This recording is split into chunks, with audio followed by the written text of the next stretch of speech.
So good evening, everyone, and welcome to this event, Live Here, Vote Here. We are running slightly late. We've had a few technical hiccups, but we are getting going now. So I think I just wanted to really start by thanking Marta, who has put in a huge amount of work and then goes and hides behind the scenes, but actually is such an important thing that she does in making sure that everyone understands their voting rights. So thank you, Marta. It's so important because the way to have a healthy democracy is to have people participate in that democracy. So we're here tonight to talk about how important that is, but also to make sure that everyone understands their rights and how they can exercise those voting rights. And these elections are local government elections, so they're not particularly glamorous and they don't always get the level of participation that other elections do, but local government is what delivers frontline services and has a huge impact on people's day-to-day lives. So it's really important that people have their say in these elections, which is why it's absolutely wonderful to have Elena Whittam here, because Elena Whittam was the deputy leader of East Ayrshire Council, and she last year became an MSP and quite recently has become the convener. I'm going to get this wrong. Is it the social? Help me out, Elena. Social justice and social security system. Thank you. And that's difficult to say when you're like me and you can't say your S's very well. So Elena's very, very well experienced and will be able to share with us the importance of these elections. So really welcome, Elena, and over to you to tell us a bit about how important these elections are. Thank you very much for that, Kate. And also my thanks go out to Marta for all the organisations in the background, because I know that that's not always an easy task to have. And thank you for inviting me along today to speak. As somebody who is a dual national myself, I find that a lot of the time when we, come to a different country and a new country, we don't always recognise how important it is for us to have our democratic voice heard. So I think that that's something really important.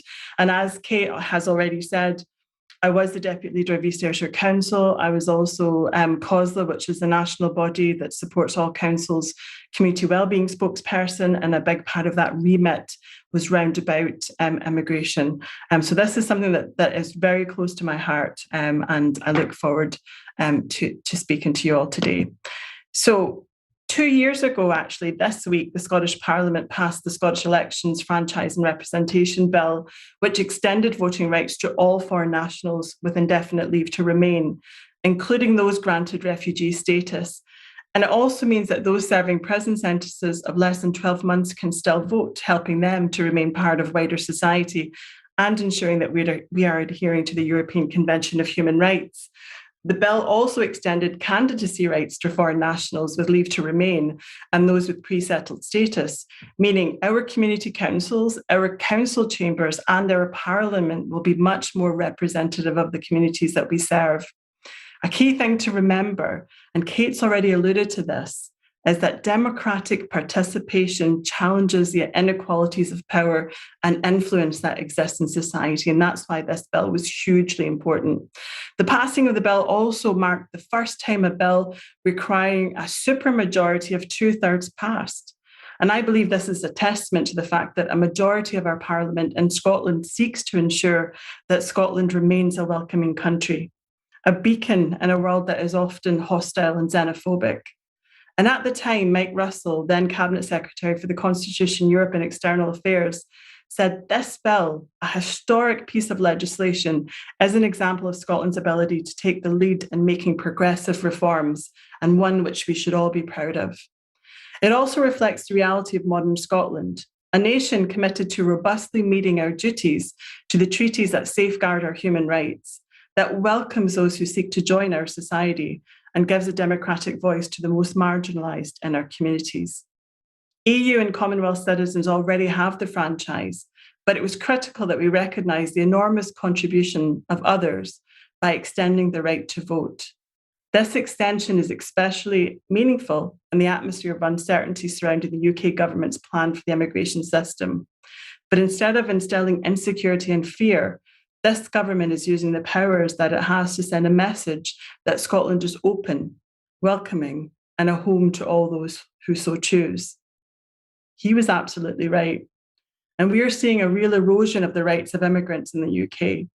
Even to those who are second and third generation, it feels that the proposed UK Nationality and Borders Bill is a direct assault on the right of citizenship and, in effect, creates a two-tier system where immigrants have rights until the UK Home Office decides you're no longer welcome and can very well easily strip you of them if this bill passes.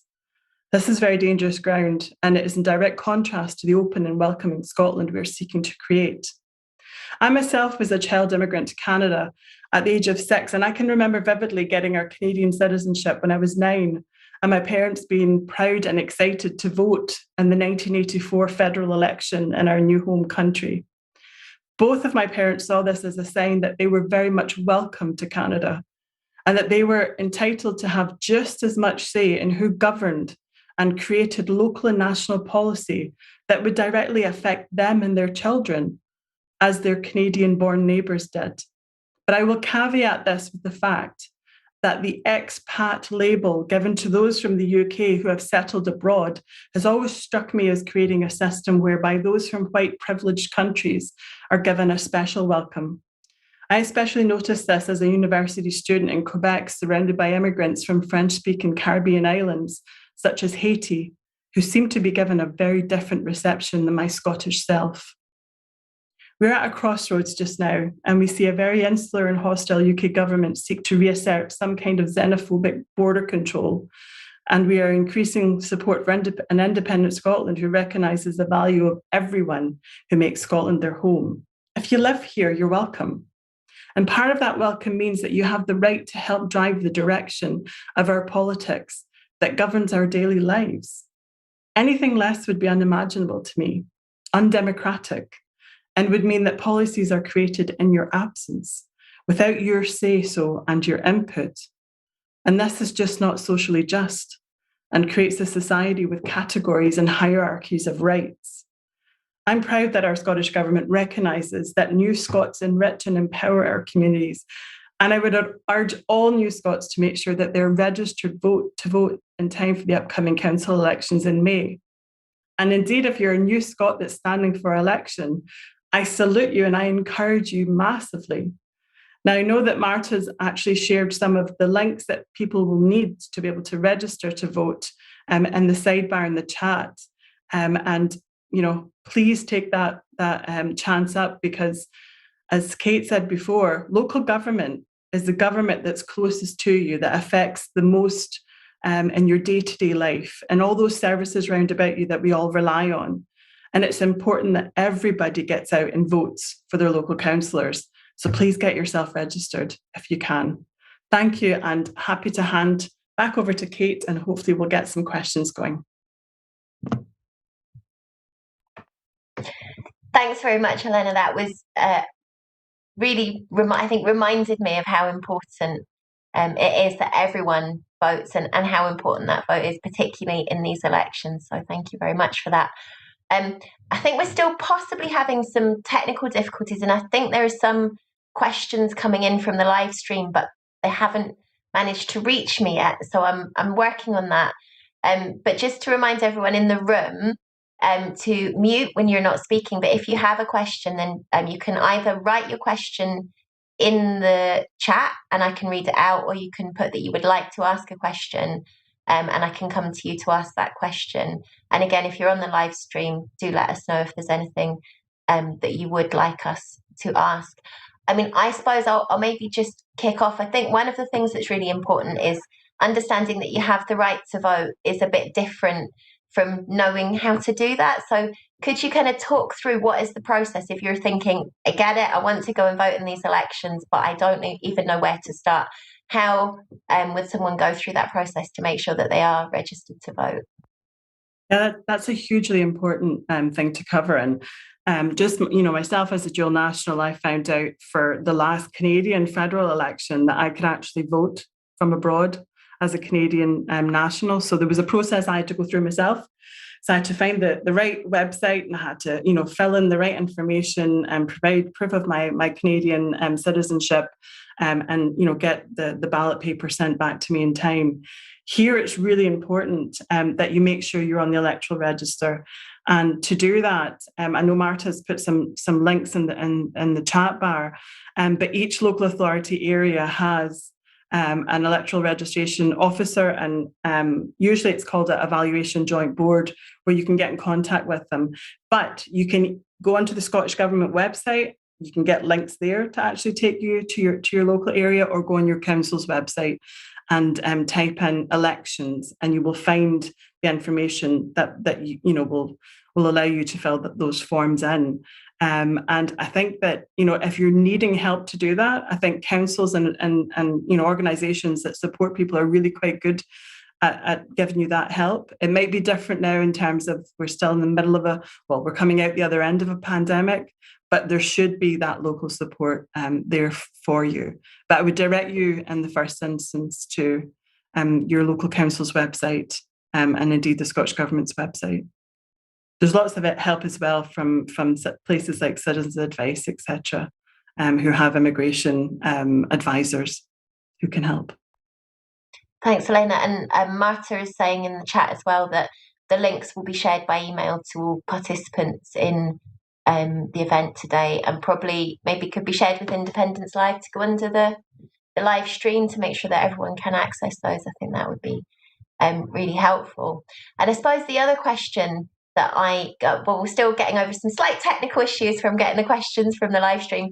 I'll ask another question, which is, and I think this is really important, can you just talk a little bit, Elena, about the actual process of voting? So even if you've never voted before, what do? You have to find your polling station, and what you need to take with you, or what you perhaps don't need to take with you when you go to vote. Okay, so we're a little bit different in Scotland, and indeed still the UK at the moment, where we don't need to take any identification with us to vote. There's some countries around the world where that is a requirement.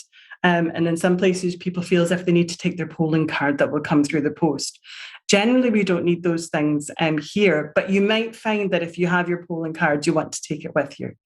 What will happen is, once you are registered to vote at your address, a polling card will be sent out. And the polling card will detail your electoral registration number, your address, and the polling place that you're supposed to go and actually vote in. And a lot of the times this will be a community centre, it might be a church, it might be your local hall. It'll be somewhere that's quite central and accessible to everybody. And when you get there, they'll match your name up with the list that they've got, and they'll tick you off, and you'll be handed your ballot paper, and you'll be directed to a ballot booth to go in and decide who you want to vote for.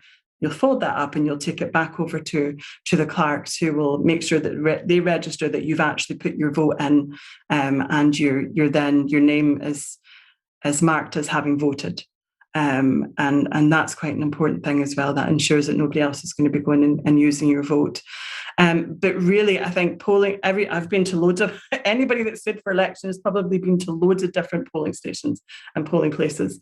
And I've always found all the staff to be very helpful. And if there's anything that you're unsure of, I'm sure they will help you on the day.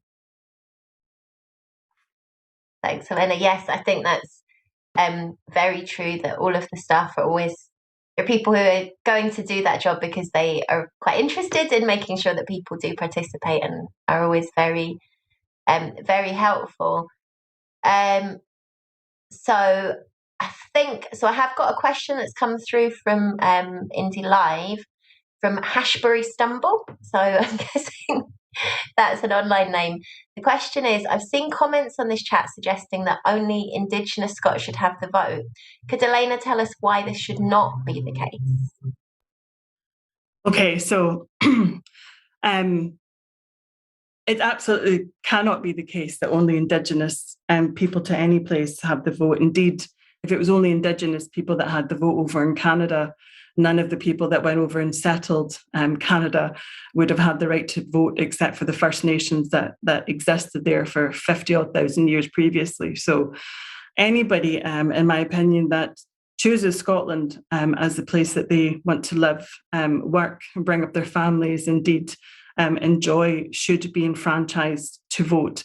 And that's because every single person that lives here and contributes to this country should be recognised as such. They deserve to have the ability to shape our politics and to shape the direction that's taken, whether that's in a community council, because you have to be on the electoral register to stand as a community councillor, whether that's in your local council chambers, or whether that's in Parliament. Decisions that are taken in the political sphere impact on all of us. Therefore, if you live in this country and you fulfill those, you have that, the indefinite leave to remain, or you've been granted refugee status, then in my opinion, and in the opinion, cross-party opinion of a supermajority within the Scottish Parliament, the first supermajority vote that has ever been passed was for this bill to extend the franchise. Therefore, to me, any country that sees itself as a socially just nation and a democratic nation would seek to extend that franchise.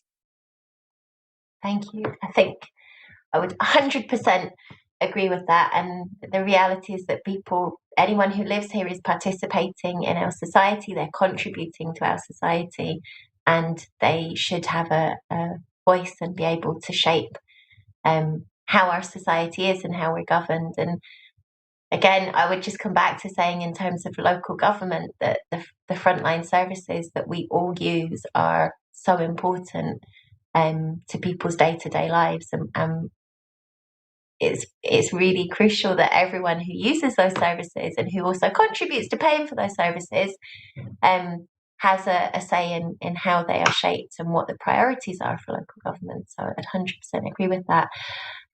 I can't see any more chats coming in I'm sorry, I'm losing myself. There's quite a lot going on in the chat. So I think there's people more chatting, I'm being told, rather than asking questions specifically. But we've had a comment from Liz. I'm conscious that there are a lot more New Scots who are not on this Zoom. Do you know of any plans to get this message over to people in general, leaflets through doors or billboards? It's a very good question, and one that I think might need to be looked at on a national level, because I know that there'll be significant pieces of work that might happen in a local council area. But I think equally, I think that the issue of a national campaign has been spoken about. Some thought maybe leaflets actually would be seen as junk mail and maybe disregarded. So it's maybe about finding the different ways that we can get that message across. And it's maybe looking at the different networks that people have, New Scots have themselves, and actually how do we get the information out to one network that then can disseminate that information onwards.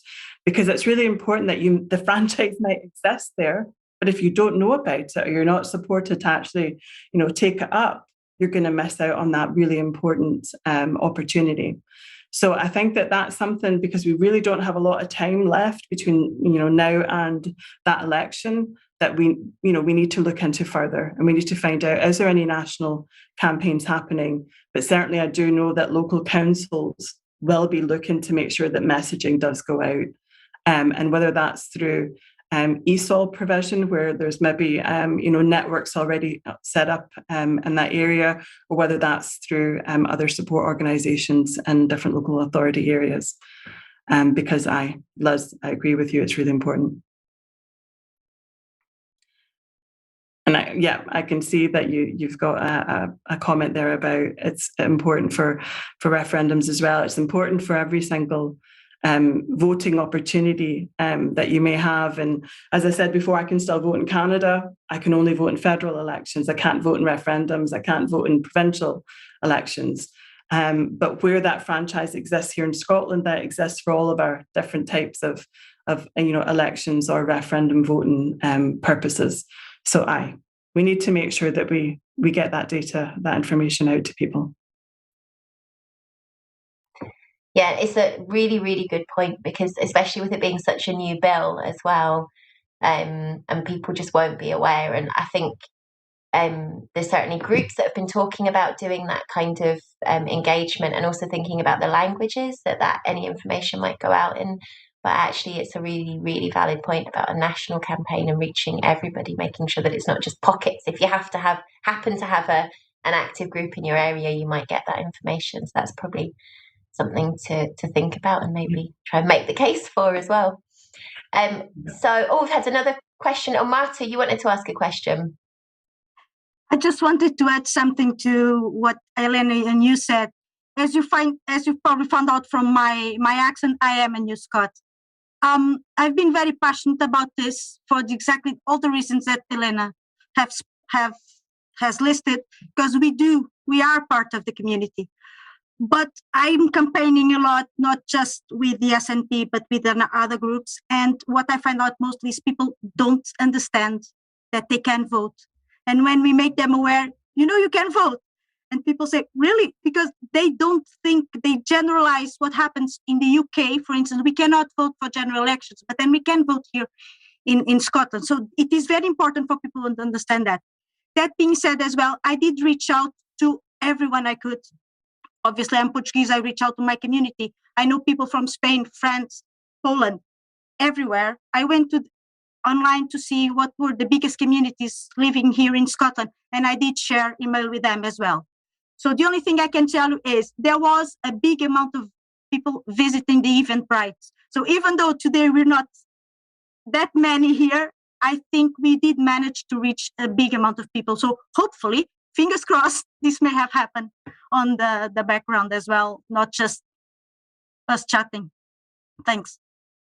Yeah, I mean, Marta, I think it's really important that, whilst we have to recognise that since, this bill was passed, we then quickly went into a pandemic mode. So there was a huge amount of information that was going out continuously about keeping the public safe, etc.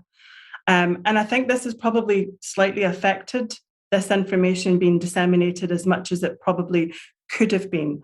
So I think that it's probably incumbent upon me after this, Zoom call tonight, to try and figure out what is the national strategy to make people aware of those rights that they have now. And also for people to recognise that sometimes people think, well, that's not for me. That's not, I'm new here. Why do I have the right? And I think some people do feel like that. Occasionally themselves, they worry about whether or not they've been here long enough or they've contributed enough to have that right. And I would just say to everybody that if this is your home, if you've made this where you live, you have the right to help us shape our politics.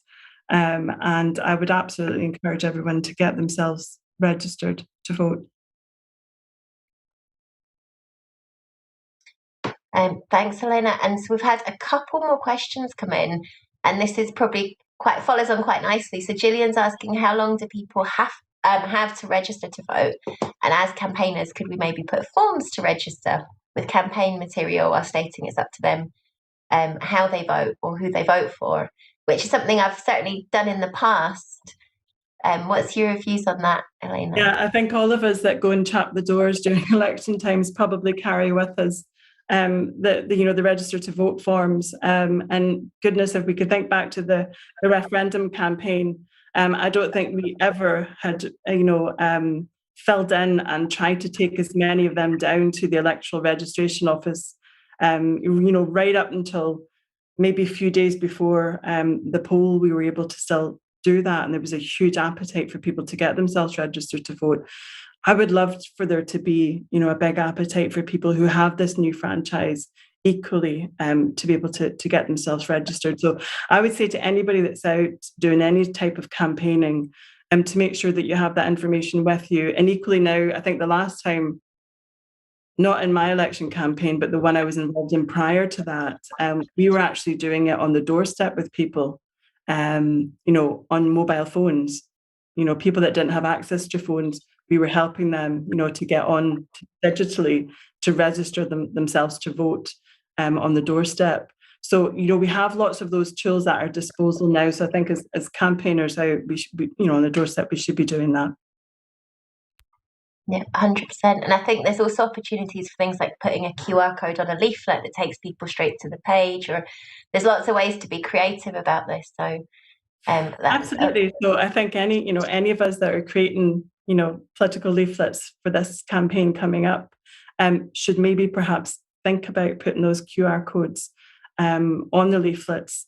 It takes up a small amount of space on your leaflet, but it could just be reaching, a few, it might just be a few people, it might be a few hundred people, depending on where it is. It might be several thousand people that you might reach that don't know that they can actually vote now and will get themselves registered. So I've just been emailed an interesting comment rather than a question from the live stream. So from Derek Kerr, he says, ask the shopkeeper of the shops New Scots might use to help get the message across.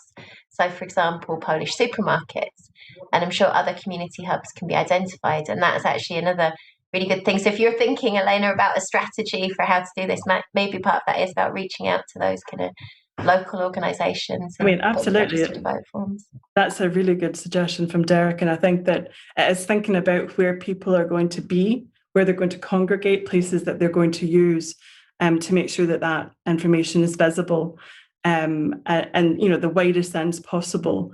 And also, at a local level, if you're involved in campaigning, you can create some very, non-political leaflets that can go out, that can get that message out into those types of places and shops.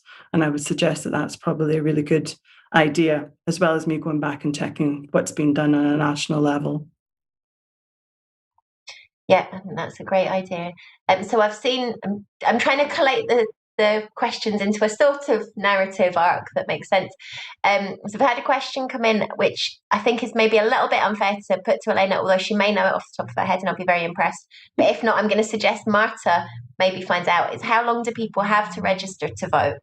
And so I was just trying to Google, but I couldn't quite find it. So I think that's a very important question, and perhaps Marta can find that out for us and share it, because it is, especially now as we're getting closer to the election, really good to know that information, and probably should know it. Another question we've had, and this is maybe slightly kind of to the side of the main topic of this discussion, but a very important question anyway, so I'll put it to you. From Mandy Garden on the live stream, do we have to number all of the boxes on the ballot paper? Over to you, Ellen. Okay, so this is a very interesting question, and I suppose we do have proportional representation in Scotland for our elections. So you do have the ability to order your preferences, 1, 2, 3, 4, whatever, however many is going to be on your ward area that you're voting for. You don't have to. You can simply vote number 1 for somebody, or you could rank them all in order, or you could do your first and your second preference and your third, but leave it, or just your first and second. So that's an entirely up to yourself issue. I couldn't tell you, how to do that, because people have very different schools of thought on it. And I guess it's a very individual, issue, because for some people, local politics is more about the local and the person, and for other people, it will still always be about their political parties, etc.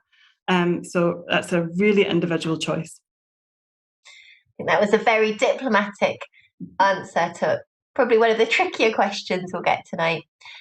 So the next question I've got is, are second homeowners excluded from voting unless they have proof of residency in one home? And that's from Kevin Campervan Rolling. All right, that's a tricky one. So Kevin Campervan Man, I've got a camper van as well. I love my camper van. I guess technically, I think you're supposed to have a main residence, and that's where you're registered to vote. So that would be my gut instinct reaction to that. I'm pretty sure that you can't be registered in 2 places. If we think about students at universities, they have to usually choose, are they going to be registered to vote where they're learning, or are they going to be registered to vote at home? So I would imagine that the same would apply to the rest of us, that you would need to choose which is your main residence and not your second home. I think that sounds pretty sensible. So the next question that I've got is from Martin, which says, how do you encourage personal data security if a group of people tap on your door and encourage you to vote and want to help you? So I suppose that's a question really about, which is a pretty reasonable question about going around and asking people to fill in forms. So over to you, Elena, for that one.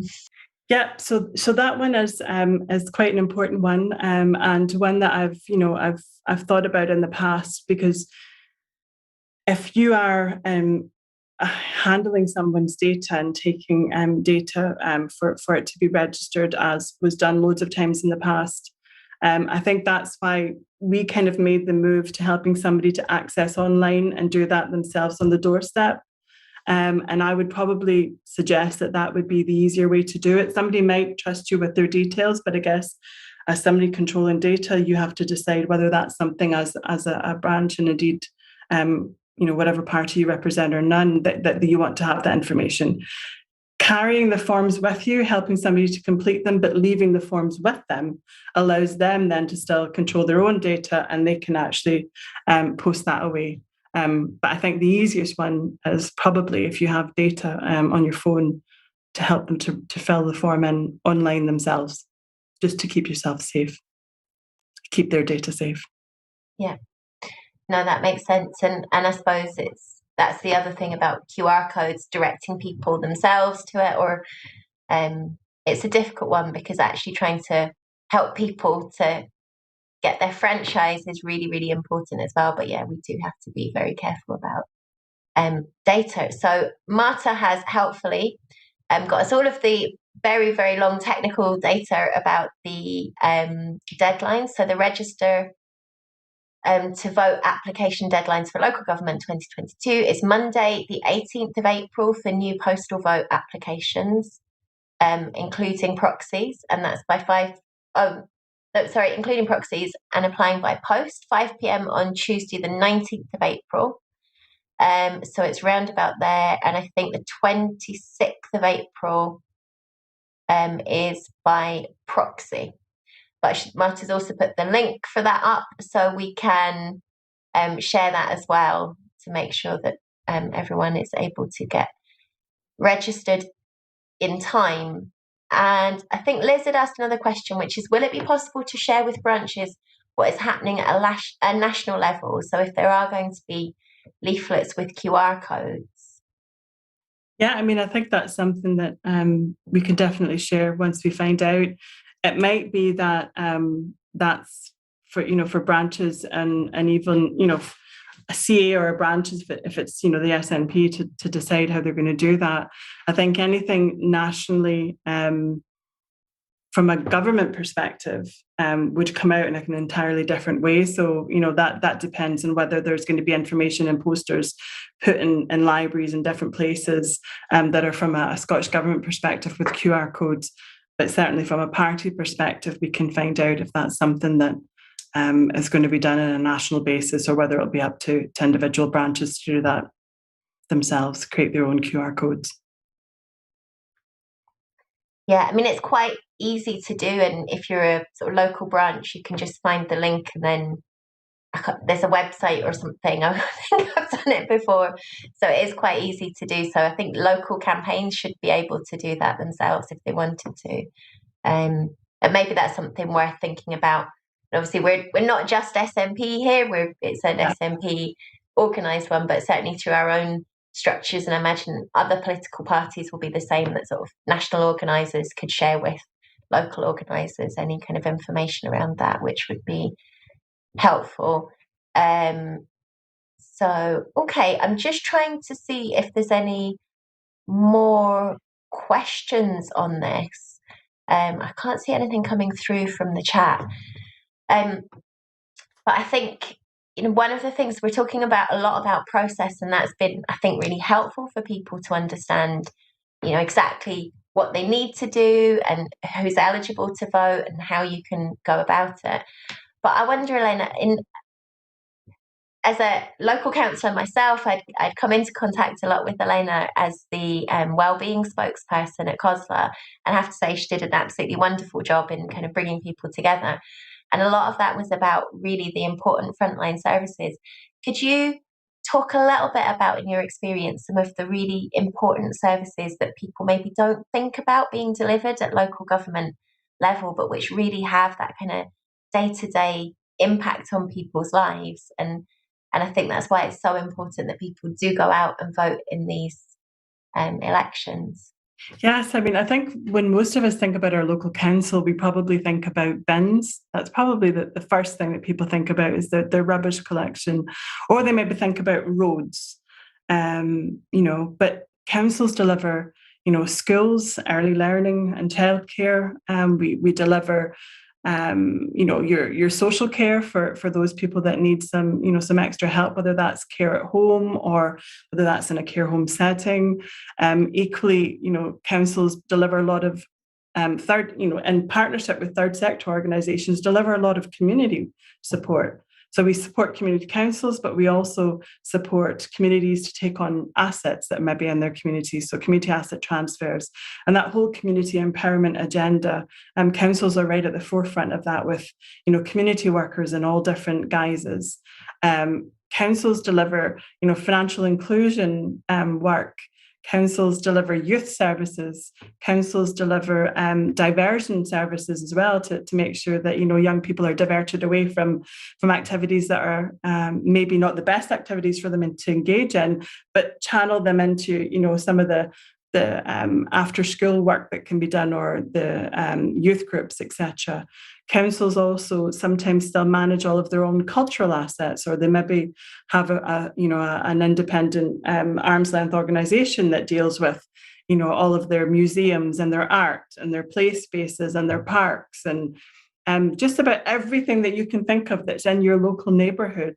The council somehow is going to be involved in that, and I think that people don't always recognise just how hard council staff, but equally how important that role of a councillor is. That role of a councillor is massively important because that's your elected voice at a local level.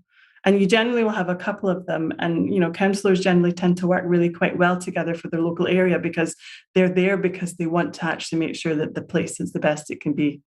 And also, before I forget, councils have violence against women partnerships. So, domestic abuse is something, eradicating that's really important to me. I worked for Women's Aid for a decade. And at a local level, councillors working with the wider partners, including the police, the third sector, will have those violence against women partnerships. And that will seek to try and drive down domestic abuse at a really local level. So councils are involved in lots. Economic development, planning, business support. I could go on and on and on and on. But yeah, it's huge. The remit is huge. And usually they're the biggest employer in a lot of areas is your council. Yeah, that's absolutely true. There's so much. And one of the things that I think a lot of people won't be aware of in Edinburgh is that actually after the EU referendum, Brexit, we created a free face-to-face service to support people, to help them secure their settled status, to give that advice. And that's the kind of thing that just is about delivering frontline services for people. So it is. Absolutely. And I mean, how could I forget, Kate, considering it's you on the call, housing. Councils are massively involved in delivering social housing, or indeed, regulating the private rented sector in a local area. And just you mentioned that event, we've got one event happening in Kilmarnock down in Ayrshire with regards to settled status and helping people to apply for that this weekend. So that's in partnership with the council and third sector. So that's really important. It's a really important thing that councils actually do have that, ESOL provision as well. Councils have massively stepped up when it came to the Syrian refugee and also now with the Afghan citizens resettlement scheme as well, where, councils are coming to the fore with that, and taking unaccompanied asylum seeking children as well. You could argue that there's the fait accompli happening in some areas with regards to the UK Home Office making decisions now that the councils are being cut out of when it comes to some of this work in immigration. And I think that that's going to be difficult going forward. So councils are involved in a huge amount of work. Yeah. Thank you. That's probably some people, I imagine, are slightly surprised at how much councils do, because I think we don't tend to think of councils as having that wide a remit. We've had another question come through. I think this is a really interesting, it's a really important question, something I kind of skipped over when I was reading out the information Marta had provided. It's again from Hashbury Stumble. Can you explain proxy voting, as some may not know how it works? Yeah, so proxy voting is an important aspect of voting, and me and my husband had to use it one time because there was a snap election, as we had quite a few snap elections and Westminster elections, and we were abroad, and we were able to get my father signed up to proxy vote for us. And that means that you give somebody that you trust who's registered to vote the right to carry your vote for you and go and make the mark on your vote and cast it for you. And, you know, I guess that's up to yourself who you would trust to do that. I trusted my dad because I knew he was going to vote the same ways that we were going to vote. But I think even if we were going to vote in opposite ways, he would be trustworthy enough to do that. So proxy voting can be really helpful if something happens and you're just not able to get there yourself and you don't have time to register for a postal vote. And postal votes are really good. Some people have taken the decision that they're always going to have a postal vote just because it means that, you know, they don't know if they're going to be available on the day to go out on polling day, or for them, it's just easier to do that. And we've seen more and more people sign up to postal votes over the years. And, you know, other people like myself, I just like to go and vote. I like to go into the polling station and I like to vote, and I make to me, it's an important part of the democratic process, and I like to do it in person as much as I can. But thankfully, because we're allowed proxy voting, mine and my husband's votes were safe that time because we could get my dad to do it for us. You never know, you might be ill on the day, or it might be a thunderstorm or a torrential rainstorm, and that's why some people choose to use postal votes.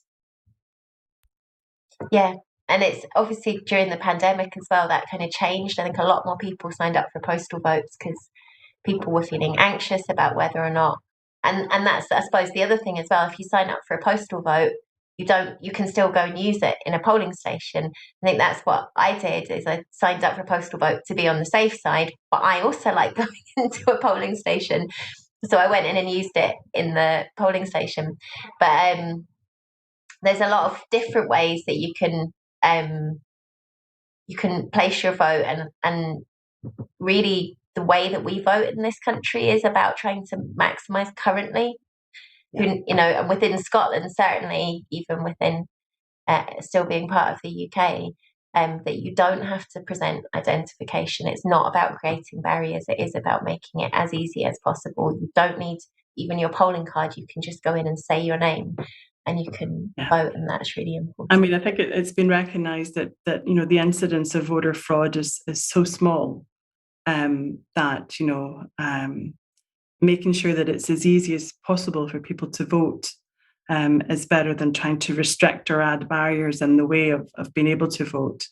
But with the postal votes and the proxy voting, I think it's just definitely worth reminding people that there are deadlines with things like that. And that's specifically because the electoral registration, you know, office has to deal with the paperwork that's submitted for it, and how to, you know, and I think sometimes you can actually do it right up into the day when it comes to like proxies if there's an emergency situation. So yeah, best to find out, but keep yourself informed so you don't lose your vote. Yeah, and Marta's put all of the links to every possible bit of information we could possibly need about voting. So that information is there in the chat, and I think will be able to be shared with everyone on the call as well. So I can't, oh, another message has just popped up. So where are postal votes counted? Okay, this is interesting. Okay, so, do they go out of the country, or is it in Scotland? Postal votes are counted in your wherever your local counting is. So I've been into witness postal vote opening and stuff like that in East Ayrshire, but they're opened and then they're put into boxes, and then they're actually taken to where all votes are counted. So they're not counted separately. They're counted with the rest of the votes on the night. So if you've ever been lucky enough, or I don't know if it's lucky enough, I'm one of these geeky people that love going to the count. and watching all the votes being counted, you will see that they generally bring the postal votes that have been opened but not counted, and those are some of the first ones that get counted. But they're just counted in the same place that all the other ones are counted. I think sometimes we're still a little bit kind of worried about postal votes, aren't we? I think that, there's been very little evidence that there's been any tampering with postal votes in Scotland. And I would say that it's, a safe way to vote. And I think it certainly allowed the last election to go ahead with people being worried during the pandemic to vote. But many people maybe put a postal vote for just that election, and they're going to go back to voting in person because, like myself and yourself, they like to actually go and do that as a kind of a bit of a ceremony. But I've been in enough counts, I've been witness to enough postal vote openings, etc., that I would say that, you're trusting the council officers to do that job and do that job well. And council staff take that really seriously, and in my experience. Yeah, certainly in mine as well. And there's a very robust process about checking and double checking signatures, and everything is witnessed, and people are kind of coming and going, constantly able to oversee them. As a candidate, actually, you can go and see the postal votes. You can pop in at any point. So there is quite a lot of transparency there, and I think it is important people feel secure about voting, because it's much better to exercise your, do it in a way that works for you if that's a postal vote, than to not vote at all. It's really important people feel confident in that. And I've just been, I guess, prodded to mention that Independence Live will be streaming the results from Glasgow Council elections at the Emirates Arena. So that will be a very exciting, dramatic piece of TV there if anyone wants to tune in if they're not at their local count. And confirmed that we will be adding the links. And Marta, if you could send the links over, then they can be added to the YouTube description so everyone can get all of the links about the information here. So just something else, just that I think I would like to reinforce, and that's the fact that when I was at COSLA as that wellbeing spokesperson, one of the things that I set up was the Barriers to Elected Office Special Interest Group. And that was to do with the fact that we know there's only 29% of councillors in Scotland are women, but we know that there's a really low, number of people who are foreign nationals who are registered, not just to vote, but who actually are represented in council chambers across the country. And I would say that, for anybody who is a foreign national, who is taking up their new right to stand as candidates, that it's, beholden to all political parties to get behind those candidates and really support them. Because if you're not around the table helping to inform the policy making and the decisions, those decisions are not going to be the right decisions. And I've always firmly held that as a belief of trying to increase the representation of women. I'm a disabled adult. I've got mobility issues. And equally, that's something that I'm passionate about as well, widening the representation within our council chambers and our parliament. Parliament's getting a lot better. Council chambers are still miles behind. And I just want to say a big, huge, well done to anybody who's taken up that challenge and is standing for council come May, and we'll all get behind you.